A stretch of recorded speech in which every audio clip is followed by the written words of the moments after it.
Hi, everyone. Whoa, that was a little louder than I was anticipating. Hi, everyone, and welcome to Fortune Most Powerful Women's first ever conversation at CES. My name is Ellie Austin, and I am the editorial director of Most Powerful Women at Fortune.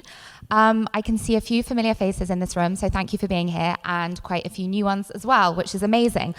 I'm really excited to have this conversation with these esteemed panelists about female longevity and health more generally, which is both a really important and a really timely subject at the moment. So I'd like to kick off by giving a brief introduction, a brief kind of hello to our panelists, and they may well explain a bit more about who they are and what they do as they answer the questions. So to my left, I have Melanie Goldey, who is the CEO of Tally Health, which is a company that develops science-backed tools and interventions to help people age more healthily. Then we have Anne Fulham-Wider, the co-CEO and co-founder of Alloy Women's Health, which is a digital health platform for women navigating the menopause, the perimenopause, various other midlife changes. Then we have Mina Harris, who is the founder and CEO of Phenomenal Media, which is an award-winning media and consumer company that elevates the voices of women and underrepresented communities. And Mina is also an investor in Midi Health, another menopause digital platform, which you're going to be hearing a bit about later. And last but not least, we have Fern Mandelbaum, who is the managing director of Emerson Collective. So let's jump right in. In recent years, I think longevity has really morphed from just being a word to being something that's become a bit of a movement, within which there is now a very vibrant category of kind of it's a vibrant healthcare category in its own right, I would say, one that focuses on the proactive prevention of aging as a means of, yes, lengthening our lives, but also improving the time that we are here for. So, Melanie, I'm going to go to you first. What does it tell us about where we are as a culture in 2025 that longevity has become such a subject of conversation, yes, but also a subject of investment, innovation? Yeah, first of all, it's great to be here. Thank you for having me. I think, longevity becoming such a big opportunity for consumers, investors, and so many companies as well is really the result of a number of big trends that have been going on for quite a while. First and foremost, the scientific innovation that has happened in longevity and aging labs around the world has really skyrocketed, and the research that is coming out is actually quite mind-boggling when it comes to what we're learning about the body and what we're learning about aging, and most importantly, what we're learning about the things that you can do to age healthier. For example, a recent study shows that less than 10% of your longevity is based on your genetics. So think about that. When the world has for so long sort of just assumed that your genetics were your destiny, and in fact, that's not the case. There are definitely people who have great genetics and luck out, and that helps. But the truth is 90% of your lifespan is based on your lifestyle and your environment. And, theoretically, you can change those things. So it's things like that are coming out of these science labs that are just really mind-blowing. And people are starting to realize that you can actually do something, make a change today that could literally change the trajectory of how you age, and people are feeling very empowered by that. In addition, you have all of these tools, many of which are here at CES, your Fitbit, your Oura Ring, ways to really track and measure and optimize your wellness. And so it's the combination of those two things that I think has really fueled this really massive, explosive opportunity. And can you explain briefly a bit about the test that Tally Health offers? Yeah, so we developed a cheek swab test. It's super easy. We send it to your house. It takes about 2 minutes to do it. You send it back to us. We analyze your DNA methylation patterns, and we can calculate your cellular age. So you could be 35 years old in terms of you've had 35 birthdays, but based on what you've been doing in your life, your body could be 32. Or it could be 39. And I think it's really important for people to understand this, because when you just look at people maybe in the same peer set of the same chronological age, some people age better than others. And if you ever wonder why that happens, it's a result of the things that you're doing in your lifestyle that affect these methylation patterns, your epigenetics, which is basically how your genes express themselves, and that can change over time. So while it may be kind of scary to say, oh gosh, I don't really want to know my cellular age, it's actually really important as a metric, just as you would step on a scale and weigh yourself or look at any of these other KPIs, because you have that benchmark. And then as you make changes, we can help you with various health and wellness recommendations. We have a line of pro-longevity supplements that can give your body an extra boost. But then you keep measuring that epigenetic age over time, and you can see how the impact of your changes are affecting your cellular age. There's a lot to come back to, and we will in a second. Anna, I want to go to you. And when the longevity movement I referred to earlier kind of really hit the media mainstream, it was quite male-dominated. I'm thinking about Brian Johnson, the very eccentric tech entrepreneur turned biohacker who's trying to prevent his own death, Dr. Andrew Huberman, Dr. Peter Attia. It's taken a while for women's voices and concerns to come to the forefront. So I have a two-part question for you, which is, why do you think that is? And other than the obvious, which is that women can carry children and women go through the menopause, why is it important to talk about female and male longevity as separate subjects? Great questions, thank you. And thanks again to Fortune for having me, and thanks to all of you for being here. I think women's longevity is very, very different from men's for the simple fact that we age precipitously when our bodies stop making estrogen around 51 years old, the average age of menopause. And I think that there are certain conditions that affect women in much greater proportion, like Alzheimer's and osteoporosis, for example, both of which affect many more women than men. 2/3 of Alzheimer's patients and 2/3 of osteoporosis patients are women. And then, of course, there's heart disease, which up until we hit the menopause, men have a greater risk of heart disease and die more of heart disease, but after menopause, women quickly surpass them. And basically, biology 101, menopause is when your body stops making estrogen. So this is a really different discussion when it comes to longevity and women's health than it is in men. I don't know why men started talking about it first. They probably just got more publicity about it. And because women have so far to go in getting the sort of basic health needs met. We have so far to go in sort of the non-elite conversation of women's health, the basics all the way from puberty and birth control and reproductive rights, of course, but also to this sort of second half / third of your life. And so I think that's why it's really exciting that there are all these menopause companies and companies talking about women at midlife and giving a lot of spotlight. In fact, the great Peter Attia himself did a fantastic podcast all about menopause and the sort of 20-year-ago study that sort of derailed the research, the funding, and the conversation around what works for menopause that has really created terrible health outcomes for women. I think that there's still a long way to go. We have, I think, maybe less than 5% of women receiving sort of the gold standard first-line treatment of menopause, which is hormone replacement therapy. There are a lot of other things that can help you at this stage of life. I think it's actually probably a great thing that the women's longevity conversation is happening. I just hope that it stays grounded in the basics first, before we get off into the sort of slightly more... By basics, what do you mean? I mean, sort of fixing the things that kill women the most, and basically getting, first of all, of course, access to reproductive rights, which is a whole other topic. But certainly, this study that happened 20 years ago put a giant fear of breast cancer out into the world and really derailed and took off the market and out of medical schools and out of research grants, et cetera, this very safe, 80 years of safety data treatment that is really, really sort of life-saving and life-changing. And once women receive it, they can then think about things like how to expand and increase and improve their health span, which is, I think, a much better word in many ways than longevity.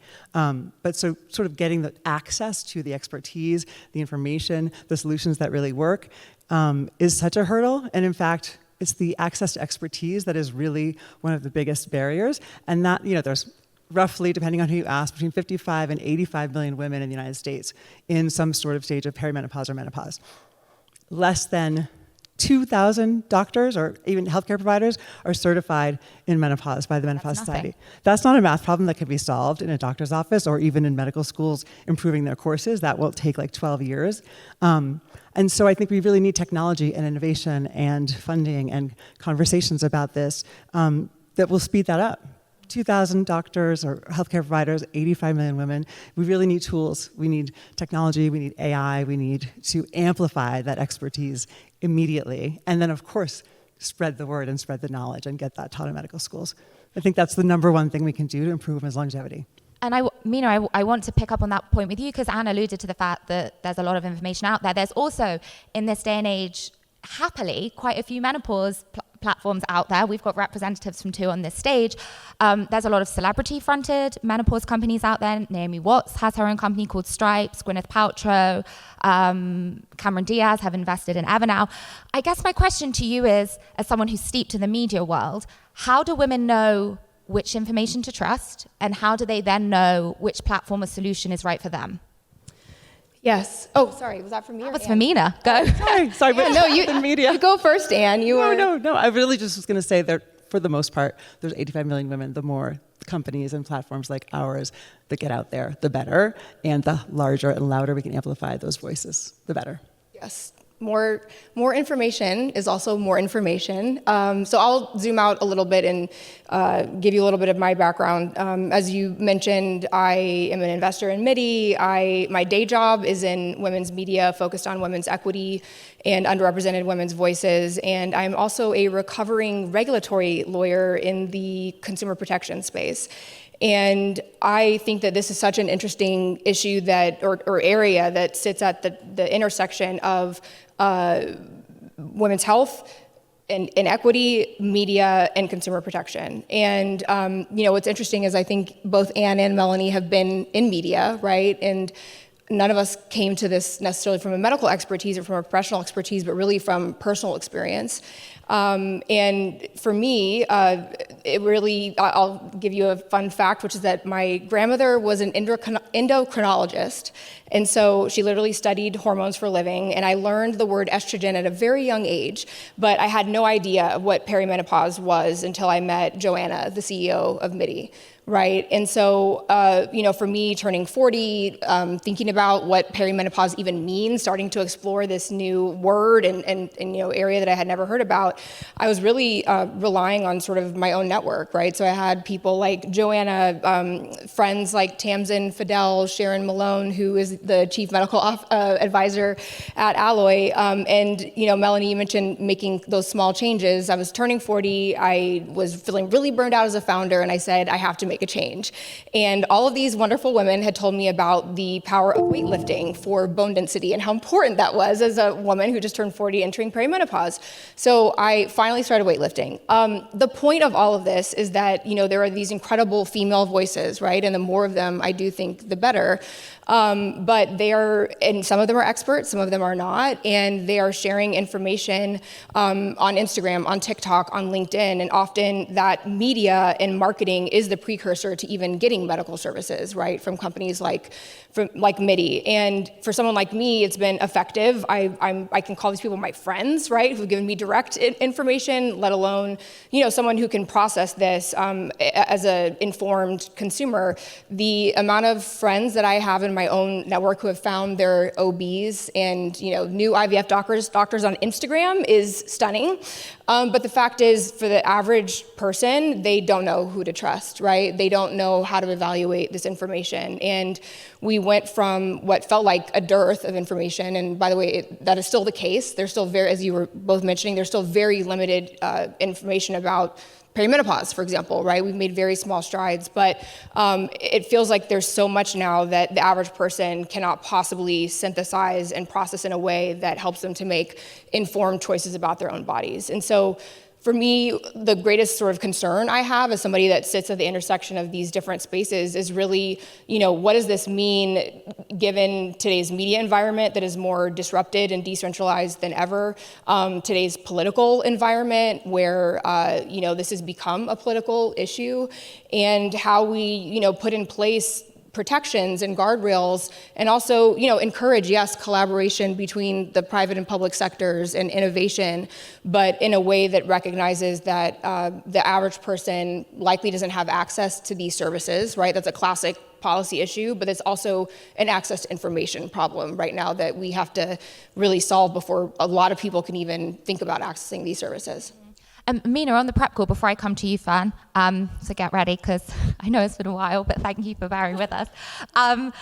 Mina, on the prep call, you mentioned a really interesting article in New York Magazine about the rise of perimenopause influencers, which I then went and read.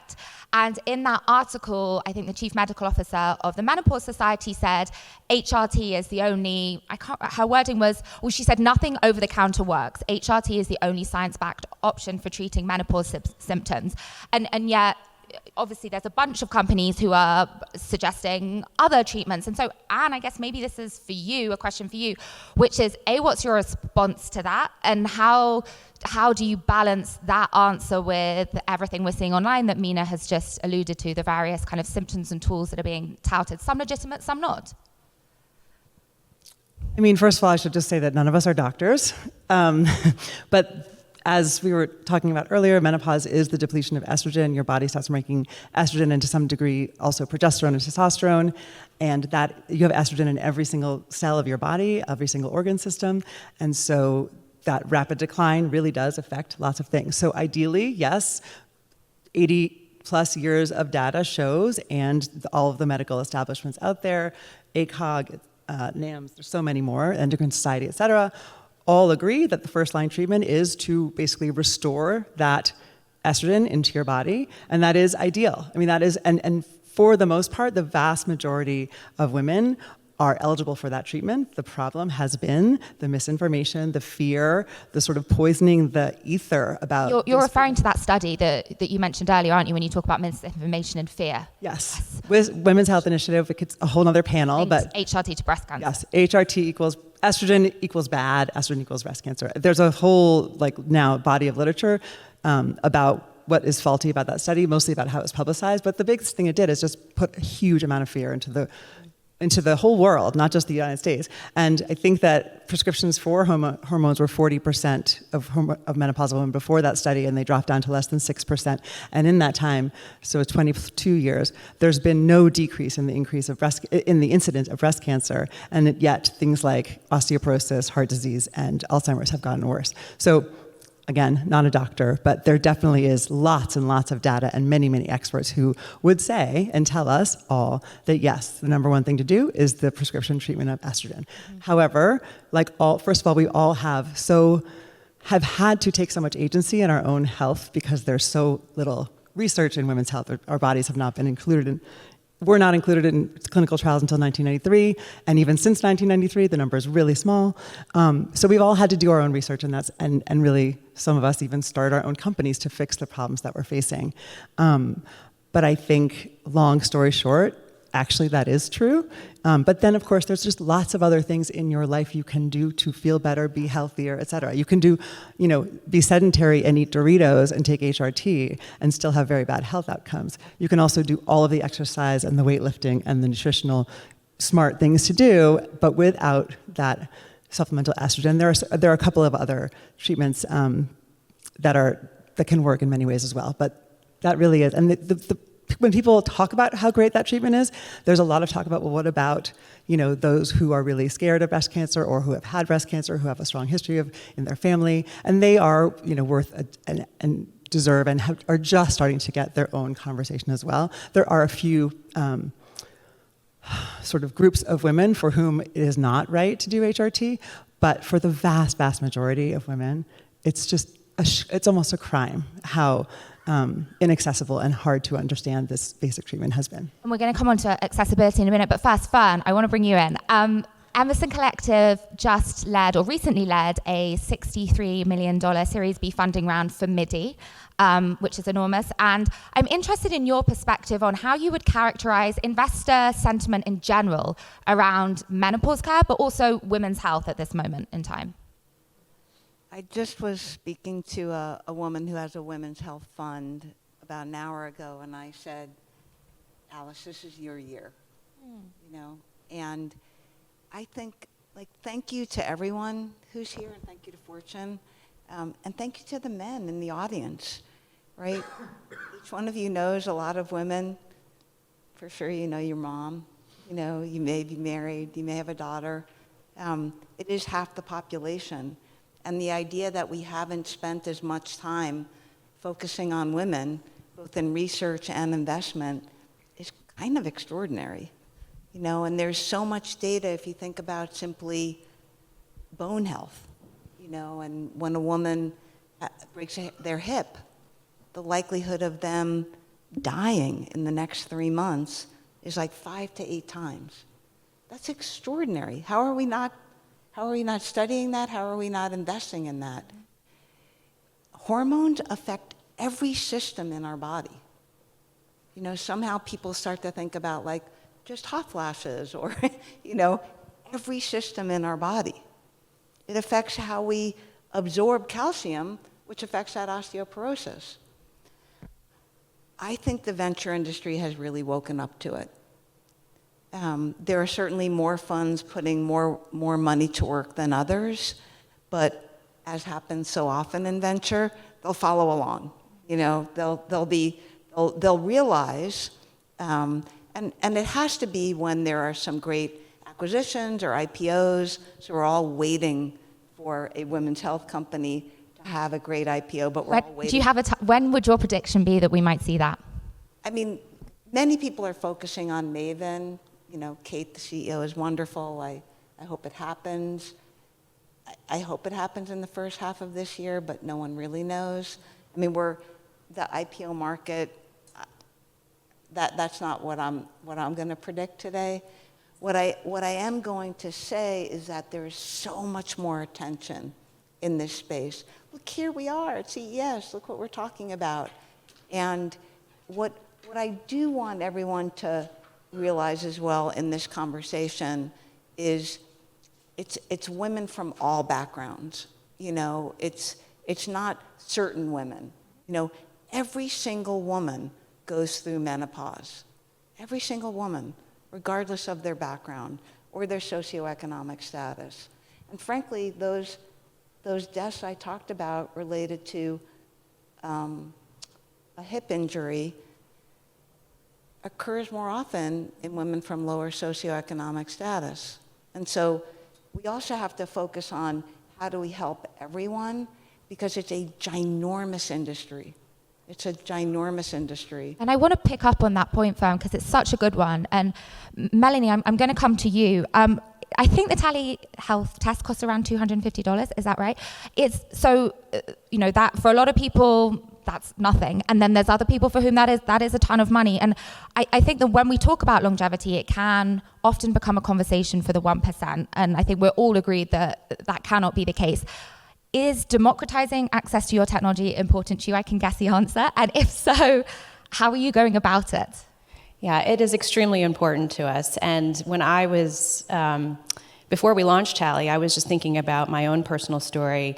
It was mentioned earlier, like I'm not a scientist by training, I'm actually a business person. But of course I care about health and wellness. I'm a mom of 2 little boys. I have aging parents.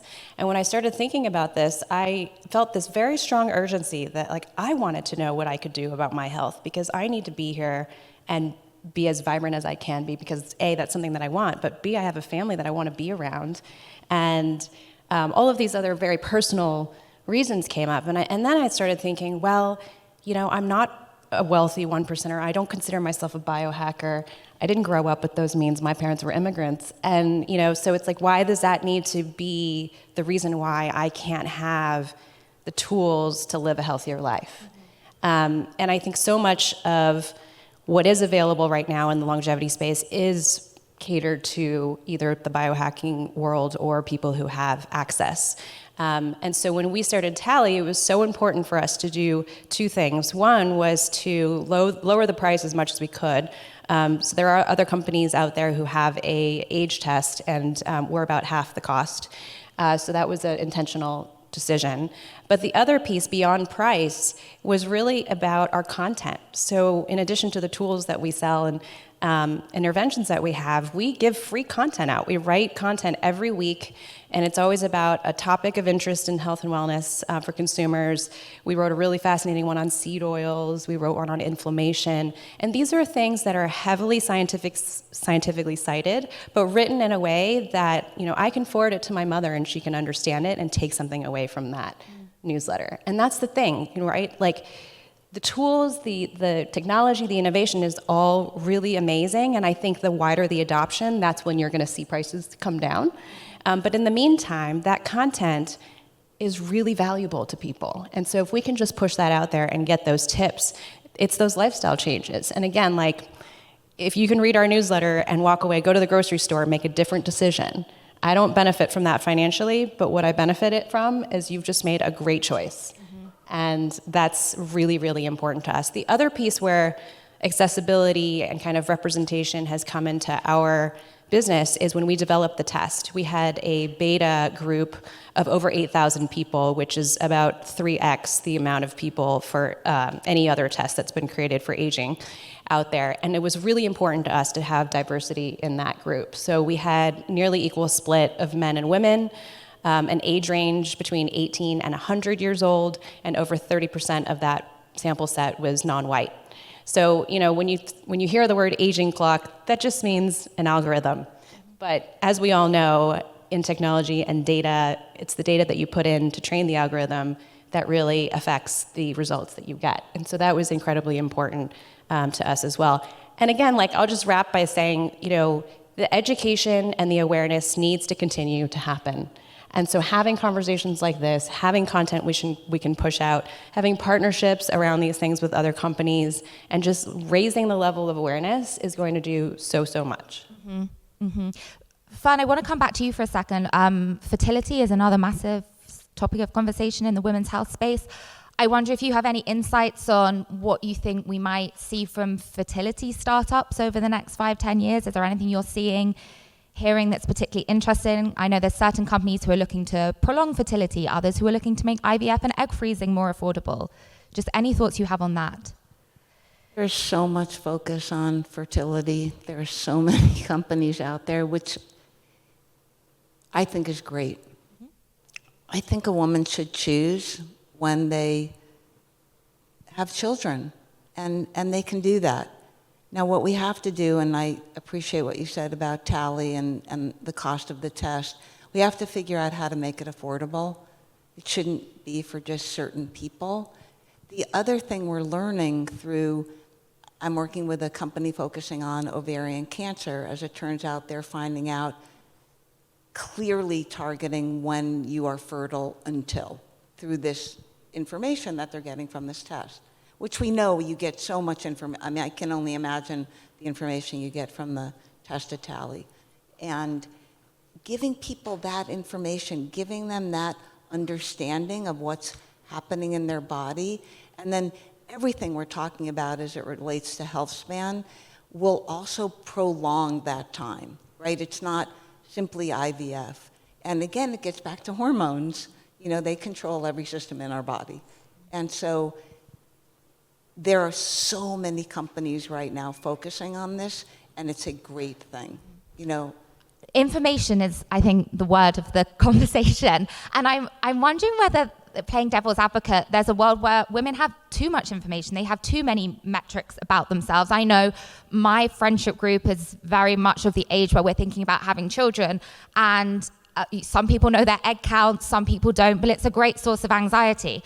And then if we're thinking about the world of aging, there's so much pressure on women, particularly women in the public eye, not to visibly age. How do we balance kind of the psychological impact of knowing so much about our bodies and what is already a very stressful environment for women with the need to have this information to optimize our health? And that's a question for anyone to take. I'll try.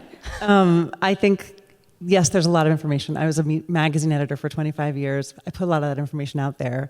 It's how I got interested in women's health, doing the studies, the stories that we did about, we did a story called Being a Woman is Killing You because of all of the things we're talking about, the lack of research and the lack of actual interventions and care that are designed for women. They're all designed for men, and we're just sort of treated as small women. But I think the real problem yes, sure, that's going to be hard for people to sort through what's right and what's wrong in the information. But I think it actually ladders up to a problem of access to care. If you had an expert you could go to and you could trust as your primary care physician or your OBGYN or your neighborhood family practitioner, you could ask them. And so few people, women especially, but people in this country have that kind of access on a reliable and regular basis that I think really amplifying expertise through education, of course, in the medical schools, but also through technology and the ability to provide expert conversation and education and care. I think that's really the answer. And yes, it's a big project to take on, but we're doing it. And that's, I think, the way to fix that. Yeah, so it's information paired with expert knowledge, because I'm just thinking about how Meta this week has announced it's rolling back its fact-checking program, and that poses a massive issue to what we're talking about today. Amina, you mentioned about some of your friends finding their obgyns on Instagram, and I wonder, in your opinion, like, is that a positive thing? Is that a problematic thing?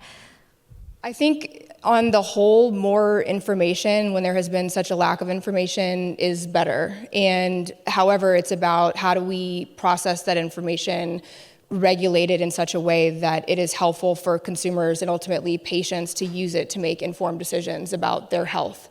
And I agree with everything that Anne said. I think, again, that the problem is, if we're talking about privatized, private companies, we're not talking about government-funded medical services and medical care, right? We know that this is about the whole healthcare system, if we want to talk about that and access to care. How is the average person learning about the availability of supplements or HRT? How are they getting this information? They're likely getting it nowadays on social media. They're getting it on Twitter, on Instagram, on TikTok, where we know that people are also being given really bad, harmful information. And so I think we really are experiencing a media information crisis. And you mentioned, we no longer have fact checking on Meta, right? Like, where are the guardrails? How does the average person interpret any of this, let alone use it to make an informed decision and then figure out how to get the services, right? And I hope you have insurance. I hope that the company that you are accessing, like MIDI, by the way, has insurance. It's one of the few companies that takes insurance in all 50 states.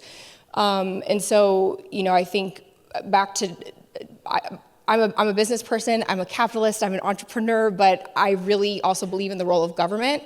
And my concern is that, we right now are not positioned to be able to provide broad care to the biggest population possible, that is, good care, and that customers and patients can rely on good information to seek that out. And when I talk about the crisis in in media, I, of course, would also argue that we have a political crisis, right, where women's health has literally been politicized. IVF has been politicized. And I think that ultimately, it's going to take private and public sectors to really come together around this when you're talking about regulation, right? And there are regulatory frameworks that are intended to protect consumers, right, across categories. And this is a space that has been under-researched, underfunded, right? We're just at the beginning of it. And I really hope to see more interaction between the private and public sector to protect consumers. Yeah, fingers crossed. That feels like the thing we really need at the moment. We're running short on time, so I'm going to finish with a bit of a quick fire session. So your briefest but most insightful answers, please. No pressure. Mina, I'm going to come back to you first. So you've invested in MIDI. Is there a dream company in the women's health space that you would love to see in the next few years that you would just be unable not to invest in? Wow, that's a really tough question. I'm going to go with the easy answer and say that MIDI is a dream company that I am happy to see that is providing really great medical care to as big of a population as possible by making it accessible through insurance and training of real doctors. And as somebody who is apparently in perimenopause, as I've learned, I look forward to, having access to those sorts of platforms to continue exploring good health outcomes for me and my community. And Anne, you mentioned your previous life as a magazine editor. Has your time with Alloy made you reflect on the way that you were the editor of Marie Claire, I should say, for 7 years, I believe, until 2019? Has your time with Alloy made you reflect on how the magazine spoke to women during that time about their health? And is there anything you would have done differently? Oh my God, are you in my book proposal head? I absolutely, have sort of thrown a mea culpa out there about women's magazines and how they're sort of the original, it's been happening for thousands of years, right? The male gaze, female bodies, et cetera. But the way that women are expected to look and act and be sexual beings, et cetera, has been commodified and commodified and commodified over and over again. There's giant industries around it. Fashion and beauty are two of them. And so, when I got interested in women's health specifically because my mom died of a heart attack very suddenly. And at the same time, my daughter was going through some health issues as well. She's much better now, totally fine. But at the same time, she developed an eating disorder, which she's also recovered from, thank goodness. But at that time, I was a magazine editor, and I was putting women on the cover of the magazine. And I'm very proud of a lot of things that we did at Marie Claire, especially the journalism. But when I found her body was filtering out, whatever, changing the way her body looked on Instagram, and I said, she was like 13, maybe. I think she was younger, 12. I said, you can't do that, Evie. And you have a beautiful body. Why would you change it? And she looked at me and she said, why, Mom? You guys do it all the time. And that was my aha moment of like, I got to get out. I got to fix this. And frankly, I've discussed my really, really satisfying and happy entrepreneurial life as penance for what I did. And I come from journalism. I don't come from photography. I don't come from fashion. I don't come from beauty. But yes, the media has done a number on women's expectations, and Instagram has made it worse. I hope you do write a book about that, because that is a fascinating subject, and I feel like you've got a very unique perspective, so I would read. Fern, you mentioned the men in this room. First of all, to the men here, thank you so much for coming. We really appreciate it. What can they be doing, whether it's from an investment business perspective or just in terms of supporting the women in their life day to day to advance this conversation? Everyone can do some very simple things to optimize their health span. Drink water, eat food from the ground, sleep more, try to minimize stress, probably not look at Instagram and lots of magazines. We can all be healthier. Get outside, take a walk, maybe hard at the Venetian. Maybe do a push-up after the panel. No doctor ever said the word menopause to me in my entire life. I've clearly gone through menopause. We need to talk about these things. No more taboo topics, right? Brain health, heart health, metabolic health, bone health. They should just be part of the conversation, right? All the men in this room need to be thinking about their bones. They need to be thinking about their metabolic health, what you're eating, your insulin resistance, your brains, your heart. So it's an issue for all of us. And so I just encourage all the men in this room, lean in to half the population, and I think we'll all optimize our health span. Mm-hmm. Melanie, I'm going to come to you finally. You mentioned that you have sons. What information do you want them to have access to about their health and longevity as they grow up that maybe we in this room didn't, that you feel would change their lives drastically? Gosh, I want so many things for them that we didn't have. I think, we talked about the abundance of information. It's almost like a double-edged sword that there's so much information and I joke with them, I'm like, who has time to listen to a 4-hour podcast and then synthesize it all, understand it all, and then come up with a plan for yourself and then actually take action on that plan? It's very, very difficult.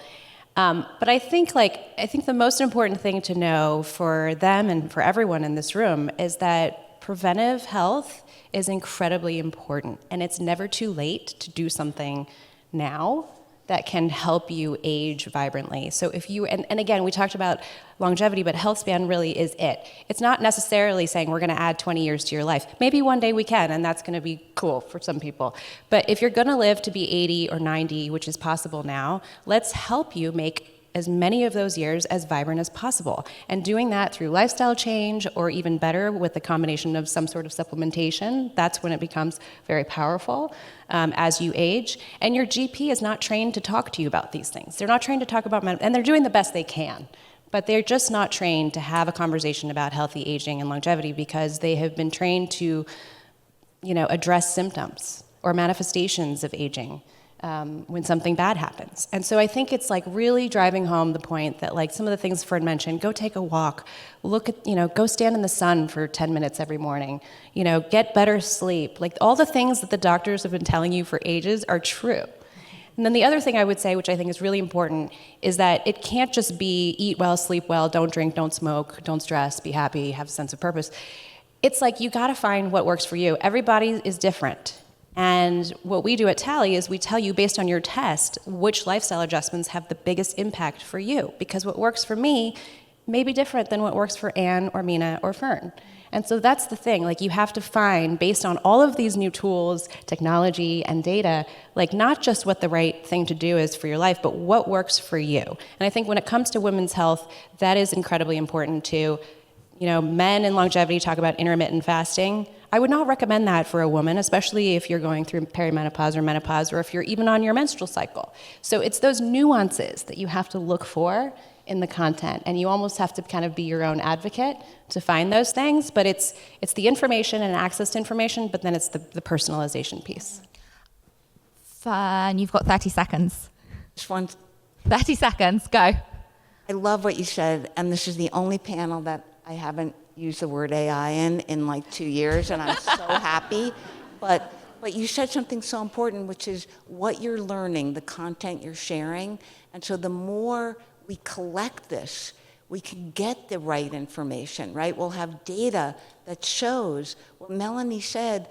We used to talk about the N of one. There are 1,000 other people that are actually so similar to me, and I could learn so much, and I wouldn't have to pay for that test, right? I don't need to do the test to know that I'm 52, not 62. What I need is that information, and that gets back to, how do we get people real information? Fern, Mina, and Melanie, thank you so much for joining us. I feel like there's 55 follow-up conversations we could have as a result of this.